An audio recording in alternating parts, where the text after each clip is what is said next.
अस्सलाम वालेकुम। एक किला सैफुल्ला जिथे मेरा घर है गए इत्थे पानी आया रात नू तो घरां नू ही सामने घर है ने घरां दे पासे पानी जांदा पे पानी इस साइड तो आया तो कोई घरों तो परली साइड तो आया तो लोगों ने कुरान अगे कर दिता पानी दे अगे कुरान रख दिता तो अल्लाह ताला ने जमीन फाड़ दी। पानी जड़ा भी है जमीन के अंदर जाता पे ये पानी तो नजरदा पिया है। ये पानी ज़मीन के अंदर जाता पे जड़ा पानी आया तकरीबन सारा पानी ज़मीन के अंदर जम हो गया। अल्लाह ताला का निज़ाम है। बहुत वेखते पे जमीन मशीन लियांदी है इलाके वेखते पे कि कितना डूंगा है तो अगर थोड़ा डूंगा है तो मुड़ बजरी साड़ते ना एक घर के नाल जड़े बंद करते से अगर बहुत थले है गए तो मुड़ रहन देना है लेकिन उन्होंने बस कर दी थी कि बहुत थले ये देखो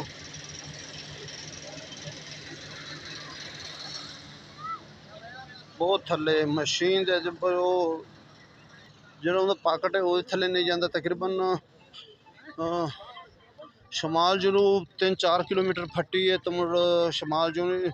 जब मुरब्बे दायरे फट गई ज़मीन बस वो घर सारे बच गए पानी सारा थले चला गया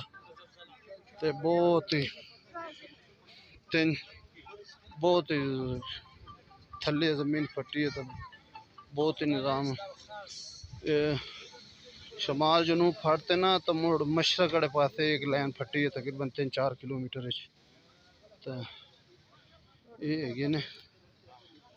भाई अल्लाह ताला दे ताकत हैगी है। जेड़े छोटे होंदे से कारून का किस्सा पढ़ते से अजीब लगता कि कारून जमीन दे विच किवें वड़दा लेकिन अज वेख लिया कि जमीन अल्लाह ताला का टाइम नहीं लगता जमीन उत्ते अल्लाह ताला ने बनाई हुई है। अल्लाह ताला ने अपने ताकत नाल बनाई हुई है जमीन की औकात है अल्लाह ताला दे अगे